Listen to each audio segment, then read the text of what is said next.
Panata, 6 na letra na ang ibig sabihin ay pangako, pagsunod at matinding pananampalataya. Salita na sumasalamin sa bawat mukha ng mga ordinaryong tao na may iisang hiling at pasasalamat.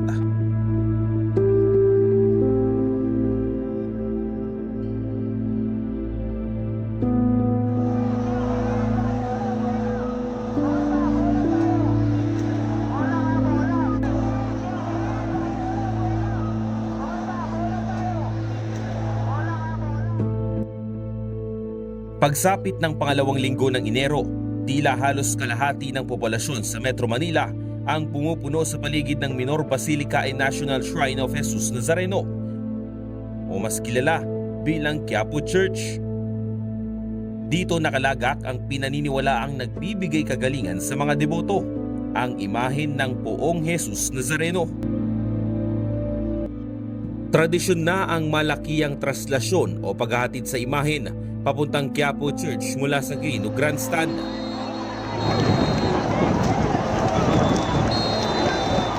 Umaapaw ang iba't ibang dalangin at pag-asa sa mga dinadaanan ng andas. Ang mga simpleng kalsada kasi nag-iiba tuwing binabaybay ito ng Nazareno. Napapalitan ng mga taong naghihintay at gustong makasampa o makalapit man lang sa imahen. Kapag normal na araw, ganito itsura ng Ayala Bridge. Nadadaanan ng mga normal na sasakyan at maluwag yung kalsada. Pati na rin dito sa may Ayala Boulevard. Kung makikita ninyo, ganyan lang yung sistema.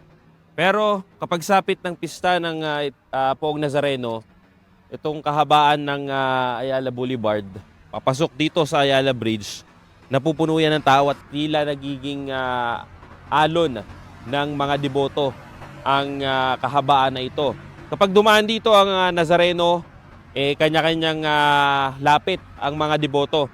At isa rin itong kalsada na ito sa mga pinakamatagal kung bagtasin ng andas dahil umabot dito ng 3 at 4 na oras kung babaybayin ito ng andas.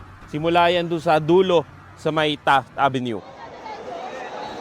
Sa kabila ng masikip at magulong sitwasyon, makikita naman kung paano nagtutulungan at nagkakaintindihan ang mga deboto para sa kanilang sakripisyo.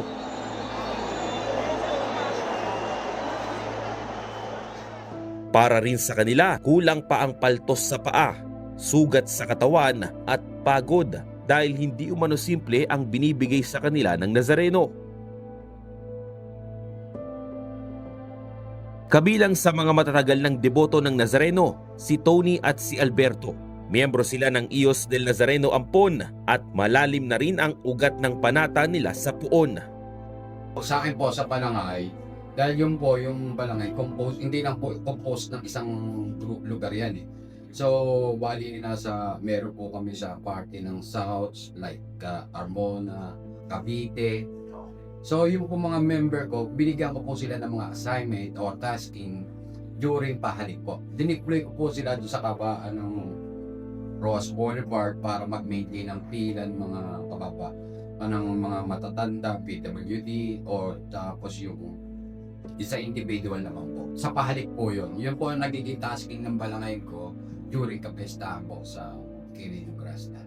Although pagkatapos na po ang tasking po sa Luneta po, dito na po kami, nasa loob na po kami ng simbahan. Susuportan mo po kami pag pinapasok po ang imahe po itim na Nazareno na sa kanya-kanyang butas po na pintuan. Pina-assist po namin yung mga tao na para hindi umakyat doon sa altar, panatamasin po namin dito sa mga pintuan na tuwan. Sa loob ng 3 dekada, hindi na mabilang ang naging biyaya ni Tony. Pero gaya ng ruta ng Poong Nazareno, nagkakaroon din ng malubak na parte ang buhay niya. 2025 nang hindi lang isa, kundi 3 sa kanyang pamilya ang binawian ng buhay. Para umano siyang binagsakan ng langit at lupa. Pero sa gitna ng dagok ng panahon, dito tumatatag ang pananampalataya niya. Panganay kong kapatid, namatay siya ng December, magki-Christmas, habol siya sa bahay nila. Tapos yung kapatid ko, natapa lang siya, tapos nagkaroon na ng komplikasyon. Yung pinakabunso kong kapatid naman, cardiac arrest. Yun talaga, kung wala to, bibigay na Pero nagdaan pa rin, nagsisink pa rin sa isipan ko, bakit kami bitaw? Sa tagal mo na debot, simpleng pagsubok lang yan. Total, lahat naman tayo diyan pupunta eh. Sa mga ganitong panahon ng kanilang buhay, bumubukas ang liwanag ng kanilang pananampalataya na nagsisilbing pag-asa. Kaya kahit malalim ang sugat, inihilom ito ng kanilang paniniwala sa Panginoon. Hindi, sir.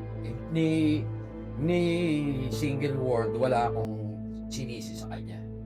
Sa Poong Jesus Nazareno. Dahil siguro na rin, dahil siguro yung binibigay sa amin paghubok dito, formation, recollection dito na simbahan ng Quiapo. Dahil yun na ipamulat na sa amin. Na talagang yung buhay natin dito sa lupa, walang hangganan. So, dyan tayo, dadating ang araw, talaga kukulit tayo ng Poong may kapalit. So, yun sa akin naman, talagang nasa kalooban ko yun, yung mga formation na tinuturo sa amin dito.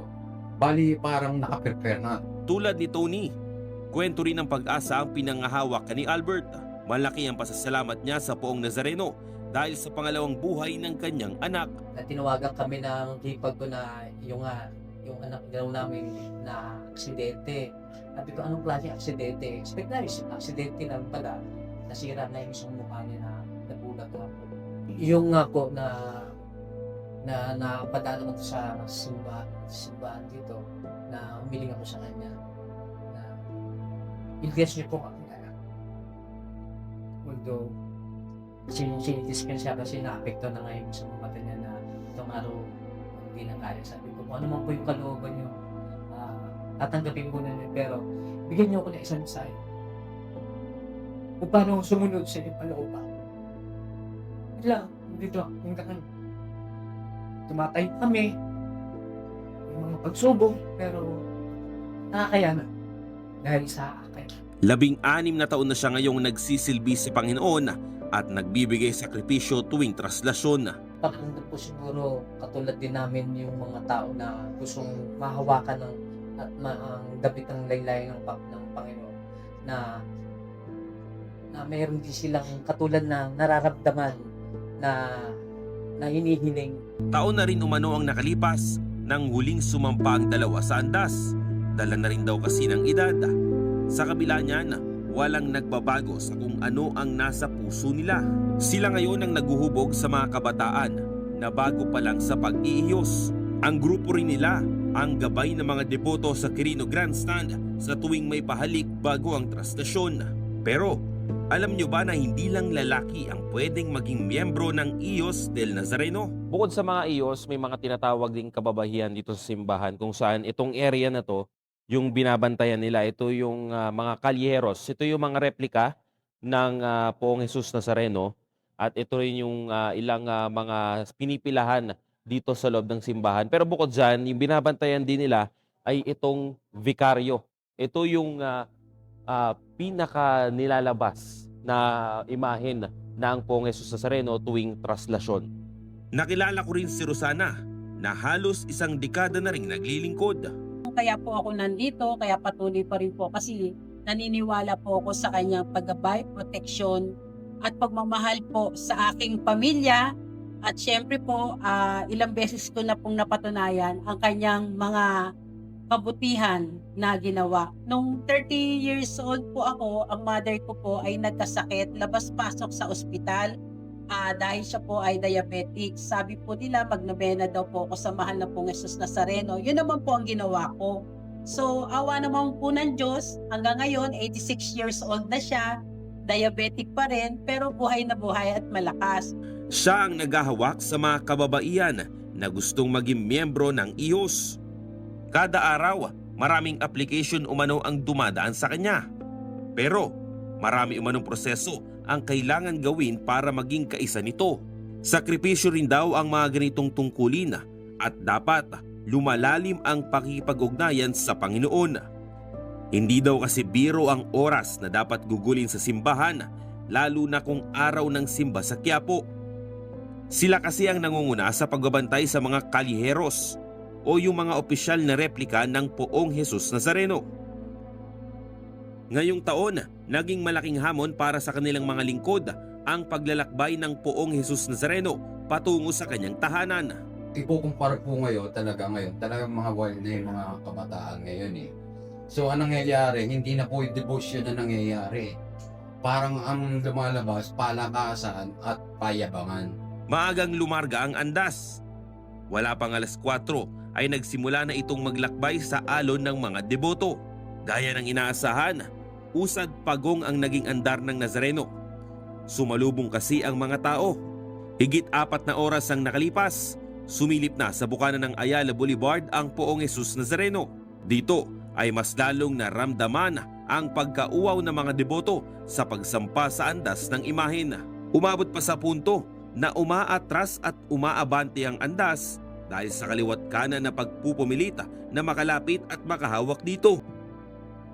Ito pong nagdaang translation na to, yun po magiging opinion ko dahil nga kahit anong paniwalag mo at kahit anong saway mo, hindi ka nila iniintindi. Basta ang sa kanila, makasampa, makasakit, bahala na kung sino matapakan, makasuntok. Hindi naging madali ang pagtitimon sa andas hanggang sa makapasok sa Ayala Bridge. Hapon na nang baybayin ng andas ang kahabaan ng Carlos Palanca Street. Nasa 2 oras rin itong tinangay ng mga deboto bago makaliko sa Roas Boulevard. Dito ko naabutan at nasaksiyan ang mga kabataan na nagmimistulang mga anak na sabik na makayakap sa kanilang ama. Oras din ang binilang bago tuluyang makaliko sa mas masigip na kalsada ng Arlegui ang andas. Banda rin dito, naputol ang lubid dahilan para bumagal lalo ang andar nito. Walang bumigay sa mga deboto kahit na inabot na ng 12 oras ang andas at wala pa sa kalahati ng ruta nito. Madaling araw na nang dumating ang andas sa Plaza del Carmen kung saan gaganapin ang salubong ng mahal na ina at Poong Nazareno. Muntikan pang hindi lumarga muli ang andas dahil na rin sa utos ng simbahan. Pero nang ibabaw ang panata ng bawat deboto at kagustuhan na maiuwi ang Nazareno sa Quiapo Church. Halos tanghali na nang makarating sa Villalobos Street ang andas, tapat mismo ng Quiapo Church. Pero sa sobrang dami ng nag-aabang, hindi ganun kadaling nakapasok ang andas. Inabot rin ng halos 31 oras bago tuluyan itong naibalik sa simbahan. Naiiyak kasi nakapasok po siya dahil sa 9.1 na milyon na tao na dumagsa po para sa kanya. Naiiyak dahil wala pong nangyari sa kanya. Yung pong aming mahal na bikaryo lang po ang aming nakita. Masaya na po kami. Masaya po kami maglingkod, puyat, pagod, hindi po namin nalintana. Higit 1 araw tiniis ng milyong-milyong deboto ang hirap at ang sakripisyo. Wala umanong kapantayang pakiramdam nang makitang papasok na ang Nazareno sa kanyang bahay. Naging parte ng makasaysayang debosyon at panata sina Albert, Tony at Rosana. Kahit sa maraming taon nilang panata sa traslasyon, sabik pa rin silang maglingkod at mas lalong lumalalim pa ang ugat ng kanilang debosyon. Marahil ang iba ay nagtataka at nagtatanong kung bakit sinasakripisyo nila ang kanilang sarili. Hindi lang kasi simpleng material na bagay ang ipinagkakaloob ng Poong Jesus Nazareno, kundi pagbabago. Kasabay niya ng pakiramdam na ang Panginoon ay bumaba sa lupa mula sa langit para makiisa sa mga taong makasalanan. Magandang hapon, ako si J.M. Pineda.